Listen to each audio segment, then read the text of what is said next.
Hi friends, ఈరోజు వీడియోలో సాంబార్ పొడి ఏ విధంగా ప్రిపేర్ చేయాలో నేను మీ అందరితో షేర్ చేద్దామని అయితే అనుకుంటున్నాను.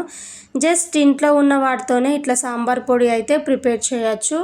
నేనైతే రెగ్యులర్గా ఇంట్లో సాంబార్ అయితే ప్రిపేర్ చేస్తూనే ఉంటాను. నేను ఎప్పుడు సాంబార్ చేసినా కానీ ఇట్లా ఇంట్లో ప్రిపేర్ చేసి పెట్టుకున్న ఈ సాంబార్ పొడి వేసి అయితే చేస్తాను. టేస్ట్ అయితే చాలా అంటే చాలా బాగుంటుంది. ఇలా ప్రిపేర్ చేసి పెట్టుకున్న ఈ సాంబార్ పొడి అయితే నెల రోజుల పాటు అయినా కానీ నిల్వ పెట్టేసుకోవచ్చు. ఫస్ట్ అయితే నేను ఇందులో ఏమేమి వేసాను, ఎట్లా ప్రిపేర్ చేశాను అనేది అయితే ఫస్ట్ టు ఎండ్ స్కిప్ చేయకుండా చూడండి. అలాగే స్మాల్ రిక్వెస్ట్ అండి, మన ఛానల్ని ఫస్ట్ టైం చూస్తున్నట్టయితే సబ్స్క్రైబ్ చేసి సపోర్ట్ చేయండి. ఇంకెందుకు లేటు, ప్రాసెస్లోకి అయితే వెళ్ళిపోదామా. ముందుగా స్టవ్ ఆన్ చేసుకొని అయితే కొంచెం అడుగు మందంగా ఉండే గిన్నెనైతే పెట్టేసుకోండి. ఇప్పుడు ఒక టేబుల్ స్పూన్ అయితే తీసుకోండి. అదే టేబుల్ స్పూన్తోనైతే అన్ని కొలిచి అయితే తీసుకోవాలి. సో 2 టేబుల్ స్పూన్ల వరకు పచ్చిశనగపప్పు అయితే వేసేస్తున్నాను. అలాగే 2 టేబుల్ స్పూన్ వరకు అయితే కందిపప్పును కూడా వేసేసుకోవాలి.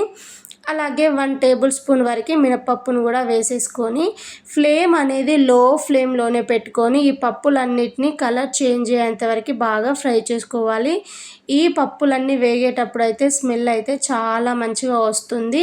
ముఖ్యంగా ఏంటంటే పప్పులు అనేవి మాడిపోకుండా చూసుకోండి. మాడాయి అనుకోండి సాంబార్ పొడి టేస్ట్ అనేది అంతగా బాగోదు. జస్ట్ ఇలా లైట్గా వేగితే సరిపోతుందన్నమాట. కాబట్టి ఫ్లేమ్ అనేది లో ఫ్లేమ్లోనే పెట్టుకొని ఇలా వేయించుకున్నామంటే సరిపోతుంది. ఇలా వేగిన ఈ పప్పులను అయితే ఒక ప్లేట్లోకి తీసుకొని అయితే వీటిని రెడీగా పక్కన పెట్టేయండి. తిరిగి మళ్ళీ అదే గిన్నెనైతే స్టవ్ పైన పెట్టేసుకొని 4 టేబుల్ స్పూన్ల వరకు అయితే ధనియాలను అయితే వేస్తున్నాను అనమాట. ఈ ధనియాలలో ఉసుకు ఉంటుంది కాబట్టి కాస్త ధనియాలను అయితే క్లీన్ చేసుకొని అయితే వేసేసుకోండి. అలాగే 1 టేబుల్ స్పూన్ వరకు జీలకర్ర కూడా వేస్తున్నాను. 1 టేబుల్ స్పూన్ వరకు మిరియాలను కూడా వేస్తున్నాను. సాంబార్ పొడిలో ఈ మిరియాల ఫ్లేవర్ అనేది చాలా బాగుంటుంది. అలాగే పావు స్పూన్ వరకు మెంతులను కూడా వేసుకొని వీటన్నిటిని లో ఫ్లేమ్లో కాస్త కలర్ చేంజ్ అయ్యేంత వరకు అయితే బాగా వేయించుకోవాలి. మీరు కావాలి అనుకుంటే సపరేట్గానైనా కానీ వేయించుకోవచ్చు. బట్ ఇక్కడ నేనైతే ఇట్లా అన్ని కలిపి అయితే వేయించుతున్నాను. ఇలా వేయించినా కానీ మనకి అన్నీ కరెక్ట్గా వేగిపోతాయి అన్నమాట. సో చూసిలా ఇవి కూడా లైట్గా కలర్ చేంజ్ అయినాయి. ఇట్లా వేగితే సరిపోతుందన్నమాట. ఇలా వేగిన వీటన్నిటిని కూడా మనం ముందుగా పప్పులు వేసాం కదా, సో అదే గిన్నెలోకి అయితే ట్రాన్స్ఫర్ అయితే చేస్తున్నాను అన్నమాట.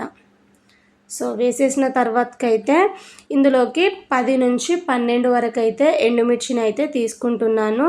సో మీ టేస్ట్కి తగ్గట్టు ఎండుమిర్చిని అయితే యాడ్ చేసుకోండి. కొంచెం ఎండుమిర్చి ఇట్లా తుంచి వేసామనుకోండి లోపడున్న గింజలు కూడా చక్కగా వేగిపోతాయి. మిక్సీ పట్టేటప్పుడు కాస్త ఈజీ అయిపోతుంది. అలాగే గుప్పడంతా కరివేపాకు. ఈ కరివేపాకునైతే నేను ముందుగానే నీట్గా వాష్ చేసి ఒక 10 నిమిషాల పాటైనా కానీ ఫ్యాన్ కింద ఆరబెట్టాను అనమాట. సో తడి లేకుండా ఉన్న కరివేపాకుని అయితే ఇందులోకి వేసుకొని మనం వేసిన ఎండుమిర్చి కరివేపాకు అనేది కాస్త వేగాలి అన్నమాట. ఫ్లేమ్ సిమ్లోనే పెట్టుకొని 3-4 నిమిషాల పాటు వేయించామనుకోండి ఇలా మంచిగా వేగుతాయి. ఇలా వేగిన వీటిని కూడా ప్లేట్లోకి అయితే తీసేసుకొని రెడీగా పక్కన పెట్టేయండి.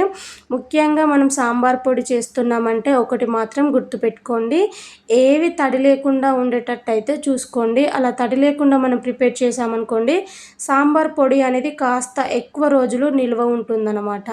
సో వీటన్నిటిని అయితే పూర్తిగా చల్లారిన తర్వాతకి అయితే మిక్సీ గిన్నెలోకి అయితే యాడ్ చేస్తున్నాను. సో నేనైతే ఒకటేసారి మొత్తం అయితే మిక్సీ పడుతున్నాను అనమాట. సో మూత పెట్టుకొని అయితే 4-5 సార్లు స్పూన్తో తిప్పుకుంటూనైనా కానీ మెత్తటి పౌడర్ లాగానైతే గ్రైండ్ చేసుకుంటే సరిపోతుంది. ఇలా గ్రైండ్ చేసి పెట్టుకున్న ఈ సాంబార్ పొడిని అయితే ఒక ప్లేట్లోకి అయితే వేయండి.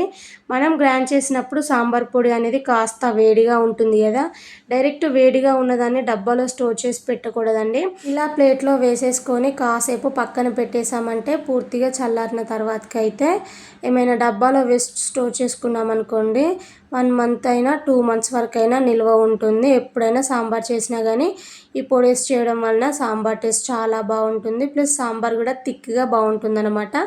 వీలైతే నేను చెప్పినట్టు సాంబార్ పొడి మీరు ట్రై చేయండి. మన ఛానల్ ఫస్ట్ టైం చూస్తే సబ్స్క్రైబ్ చేయండి.